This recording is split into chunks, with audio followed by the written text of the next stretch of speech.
Next up, we have Peter Albert, Managing Director and CEO of 29Metals. Last year, the largest base metals IPO for over a decade when it listed in July last year. So well done there, Peter. Peter's developed and run mining businesses in many parts of the world, having been the MD and CEO of Highfield Resources and G Resources, and before that was the executive for Oxiana's multiple Asian operations, including the highly successful Sepon copper and gold mines in the Metabi gold mine in Indonesia. Over to you. Thank you, Jane, and thanks Diggers and Dealers for the opportunity, and thank you everybody for joining me this afternoon. And you've stolen a bit of my thunder there.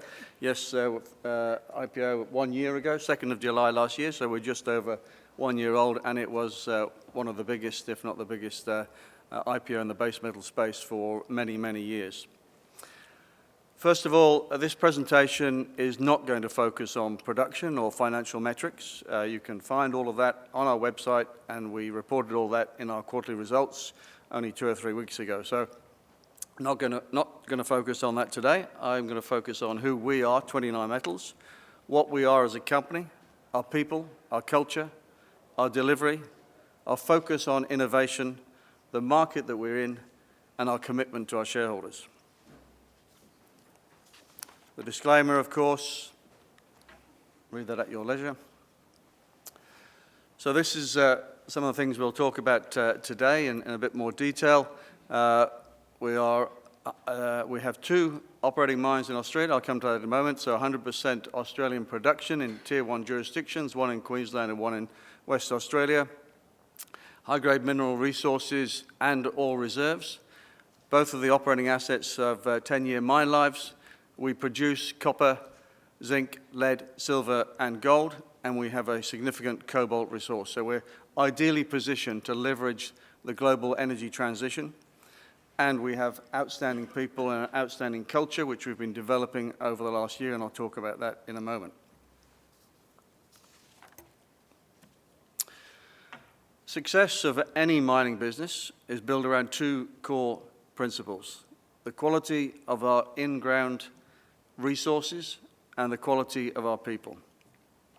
The board that we have and the executive team we have, I would think and suggest that it's of the highest quality and has an enviable track record of delivery, a pedigree probably as good as any board on the bourse today. Owen Hegarty is our chairman, a legend in his own lifetime, and I'm sure well known to most people in the audience here. Decades of delivery and shareholder value accretion.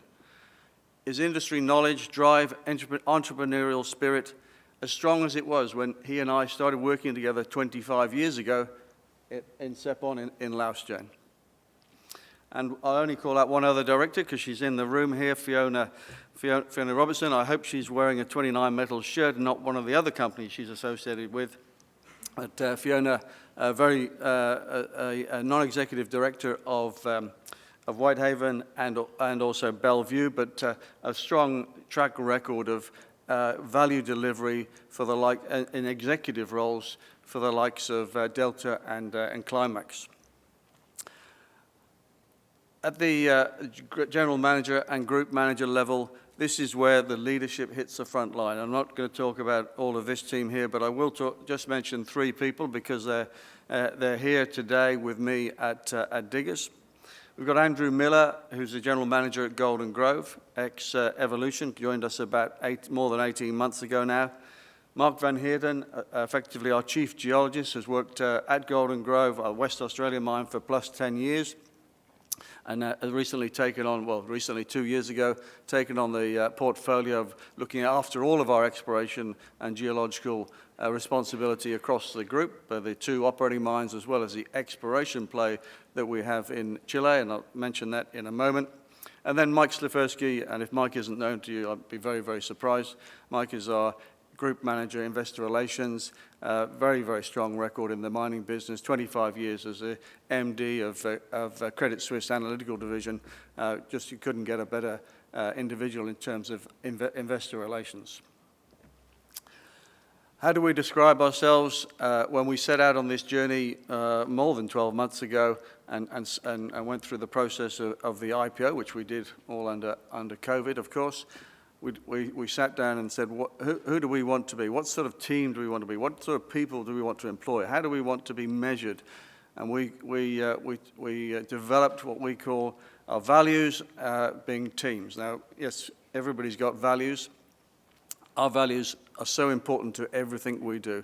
Transparency, excellence, accountability, mutual respect, and safety first. Some people say we should put safety at the front and make it STEAM, but we prefer teams. But this underpins how we recruit people, how we measure our performance, how we deal with difficult situations. It's what we wear on our sleeves. It really underpins the culture that we have built and are building within our mine.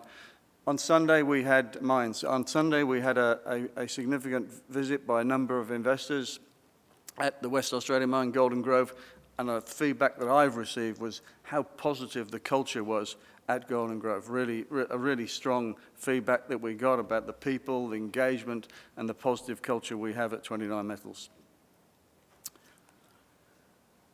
So what we have is 2 operations in Australia. We've got the Capricorn copper mine in, I don't know if this thing works here.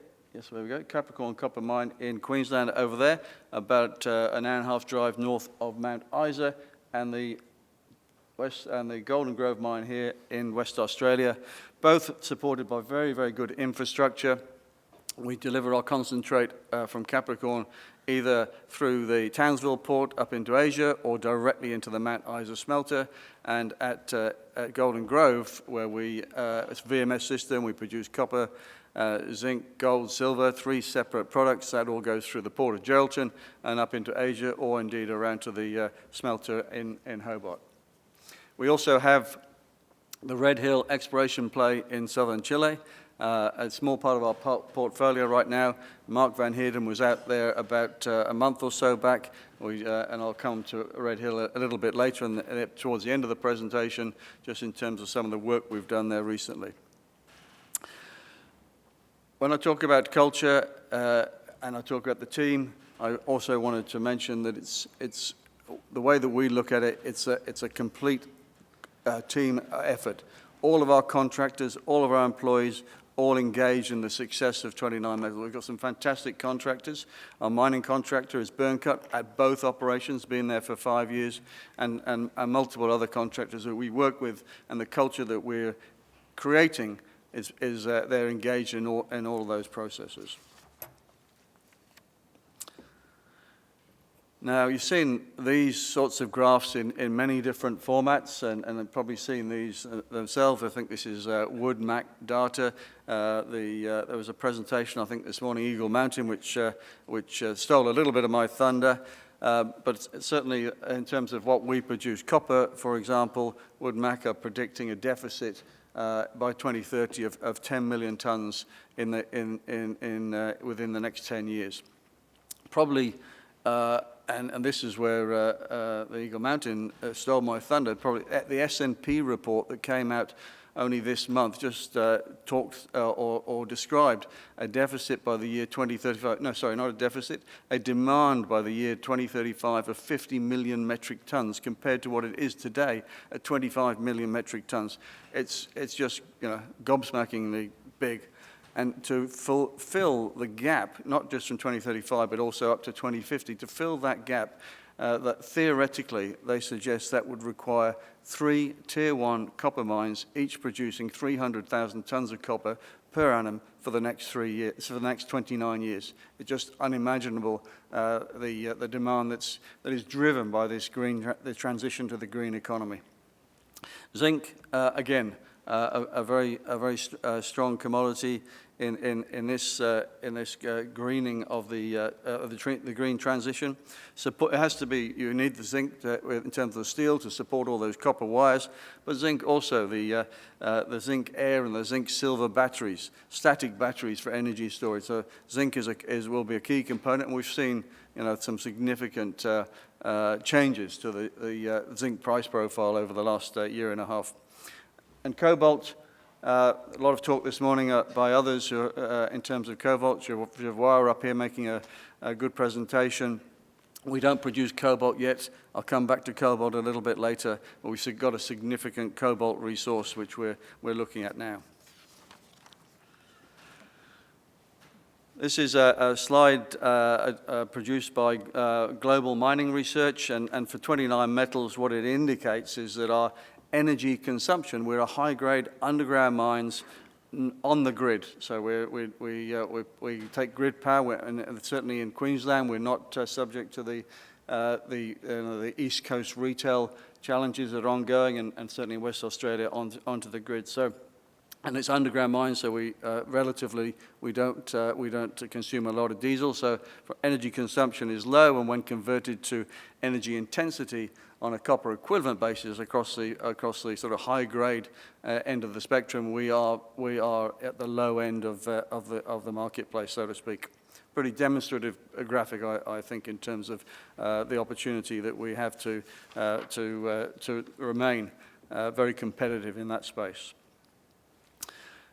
Productivity and innovation, a little bit of a busy slide here, and I don't propose to go through all of this, but call out a few items. Our focus is on continuous performance improvement. The achievements we've had in triple sequential flotation at Golden Grove, the team designed this circuit. It's standard technology, but it was configured in a special way to actually treat a very, very high-grade ore body that we're currently mining. It's called Xantho Extended. It's a 9 million ton ore body, 8% zinc, 2% copper, 2 grams per ton gold. It's mixed in different areas. The triple sequential float can take any feed that it gets, copper, zinc, and combined, and treat them in seamlessly. You can just switch from one to the other in terms of the concentrates we want to make. So really, really very innovative and very successful. At Capricorn Copper, the bottom one there, sub-level cave. We've got 3 mining fronts at Capricorn Copper. One of them is called Esperanza South. Come back to that in a moment. It's a sub-level cave and recently propagated to surface. Very, very successful outcome for the team up there.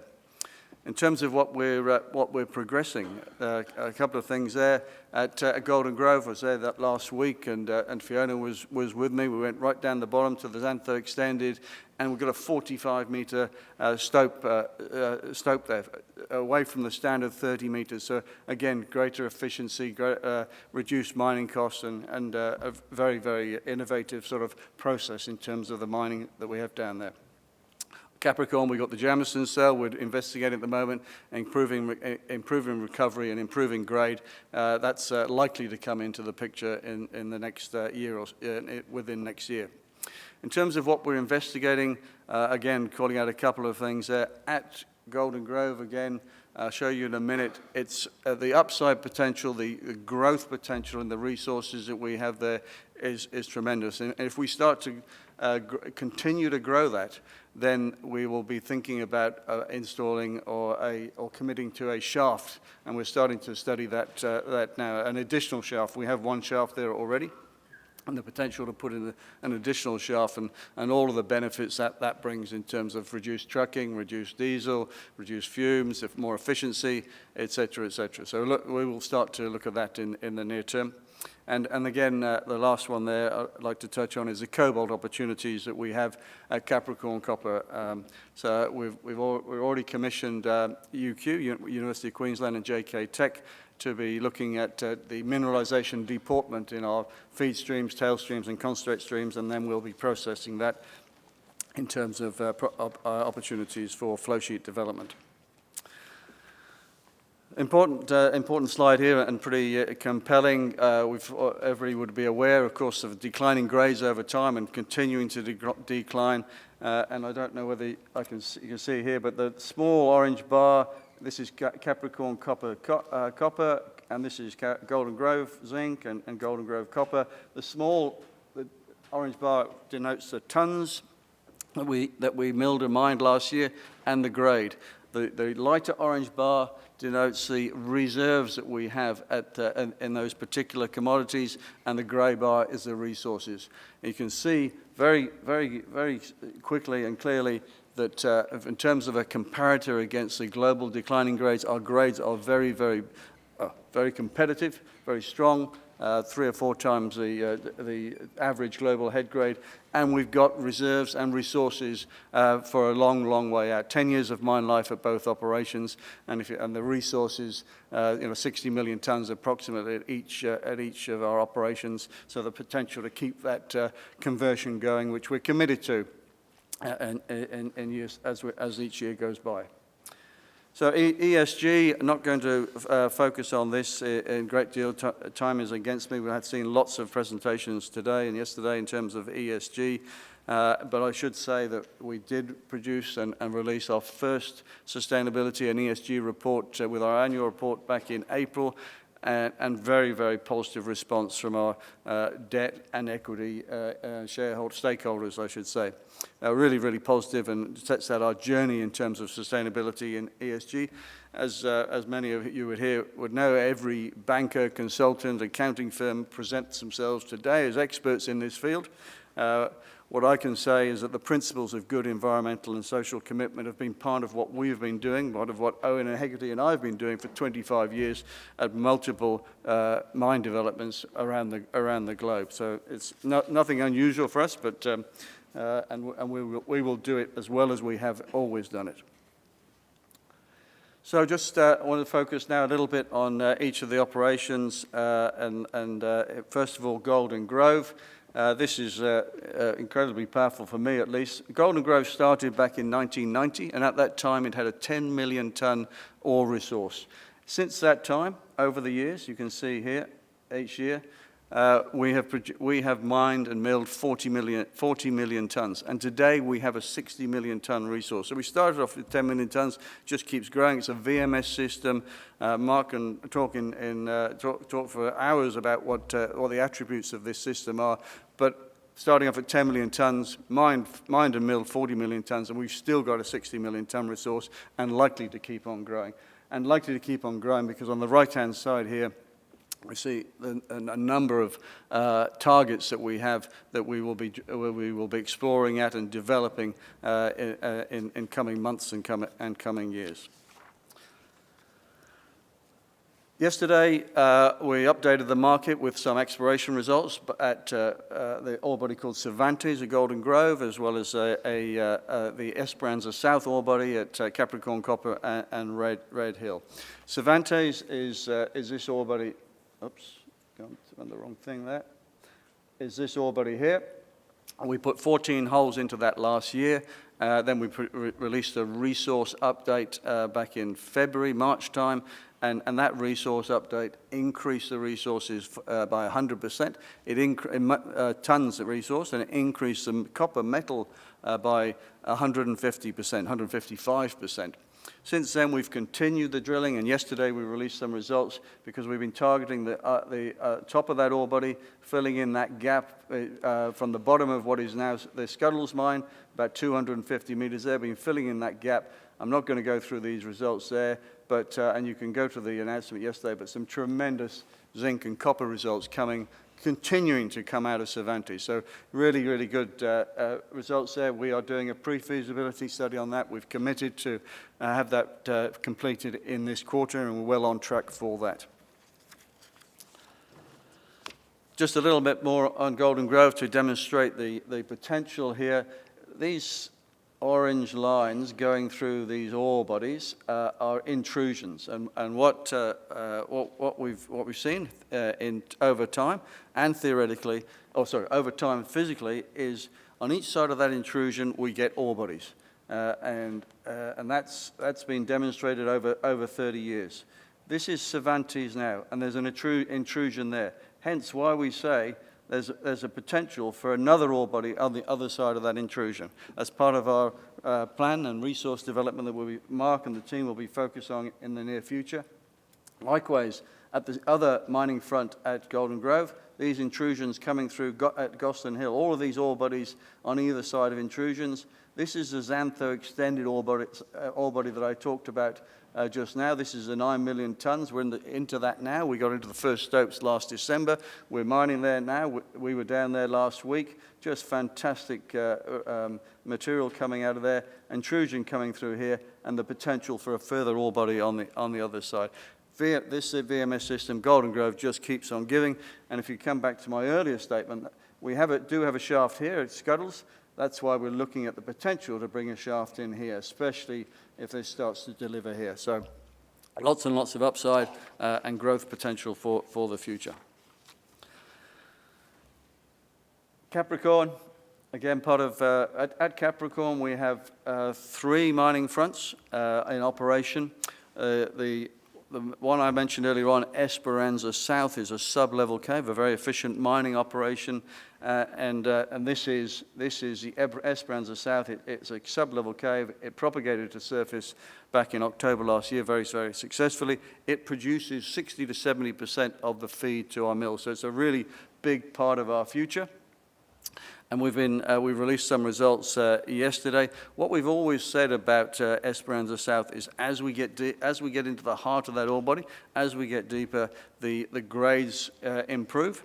And these results we put out yesterday certainly demonstrated that. This is a long section, and this is a cross section. And what we're seeing and have seen is not only do the grades improve, but the width of the ore body improves. So really tremendous outcomes there, and demonstrating what we've always said about Esperanza South and the high quality of this ore body. And we're only mining somewhere up in the northern reaches, up here, upper reaches of the ore body at the moment. So, there we go. Current level of production right there, with it, and these increasing widths here. So lots of growth there, and we'll obviously be converting this into resource and reserve in due course.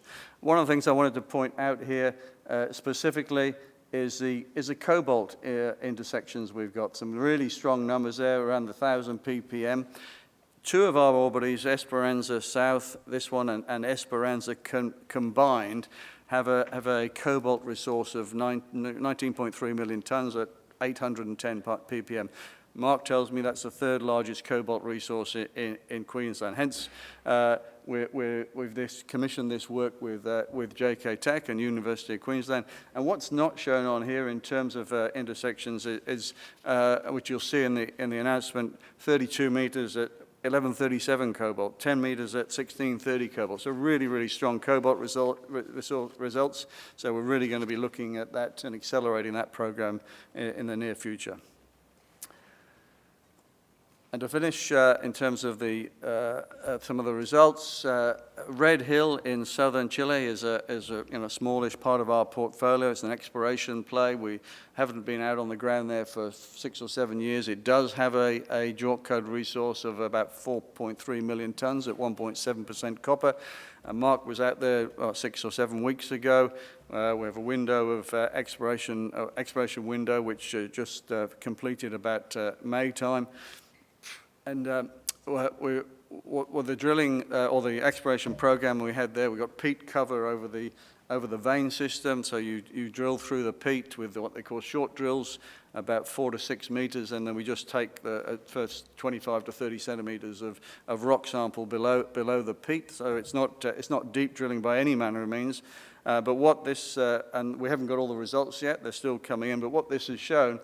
The green here is the old resource, and the red is the new extensions that we're seeing as part of this program. And you can see good copper, gold, and silver rock samples, effectively, not drill samples, good rock samples. And now, as we get the rest of the results in, we'll be assimilating all of that and thinking about what our program might be for next year and subsequent years. But really, really quite exciting, because we haven't been there for a long time, and we believe that this system had the potential to deliver, and it looks like it may well do. So in conclusion, we've delivered on our commitments. Not going to go back through that, but you look at what we achieved last year and then our quarterly results in terms of what we have described in our prospectus and our guidance, delivering on our commitments, a strong part of our culture. Very experienced, highly experienced team, underpinned by tremendous values. 2 high-grade operations in Tier 1 jurisdictions here in Australia, producing the metals that are needed for the global energy transition. continuing exploration success and continuing commitment by 29Metals to put money into those drilling programs to continue that the resource extension and the resource to reserve conversion. And we're putting out those results as soon as we get them, and really tremendous outcome that we've had there released to the market yesterday. And 29Metals positioned to grow, develop, and leverage off of our competitive attributes. Thank you very much, Jane. Thank you so much, Peter. We're right on time there, so we'll just have no questions today and move right along to our next speaker.